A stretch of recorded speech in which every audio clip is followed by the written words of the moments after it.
Hello everybody and welcome back to another Minecraft tutorial. Today I'm going to show you how to build the automatic seed and flowers farm, which is this machine that you see in front of you right here. Guess what it does? It automatically plants and harvests seeds and flowers. So you may be wondering how this works. Well, underneath here there is a dispenser pointing upwards that is full of bone meal, and this works just like when you have bone meal in your hand and you right click on grass. It is going to plant a load of long grass and flowers, and then we have two dispensers at the end with water buckets in them, and so they are going to flush over the grass and harvest it and then retract again, and slowly all of the drops will make their way to these hoppers at the end here. Now you can see we have a daylight sensor on this machine as well. That's because if we're to use it at night, the water going over the grass will eventually turn it all into dirt, which is obviously a bad thing, so we have this thing overriding the machine. So at the moment it's daytime, it's fine to use, but when the signal gets lower and it turns to night, this torch is going to come on and power this block here. And you can see there's also a lever on this block, and this is the block that turns the machine on and off. So let's turn it on like that, and you can see the machine in action.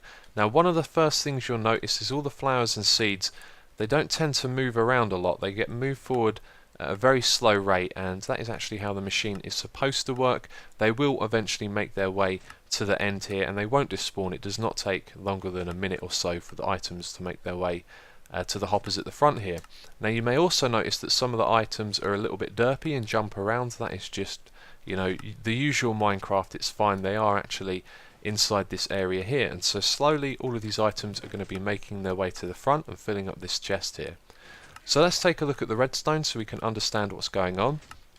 This is Etho's hopper timer, and what it does is it moves this redstone block back and forth at a timed interval, and the other side of that there are these two redstone wires that have redstone torches attached to the blocks that they are on, and so when this redstone block gets moved back and forth, these torches will turn on for a very short amount of time. So the first one here sends a pulse to this wire, as does the second one, after a short delay from these repeaters, and they control the dispensers on either side. So you can see here they get dispensed and then retracted like that.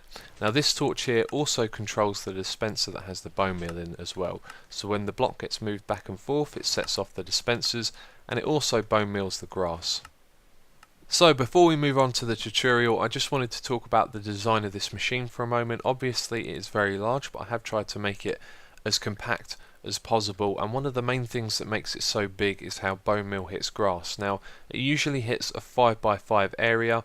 It will cover most of that area when it plants its seeds and grass.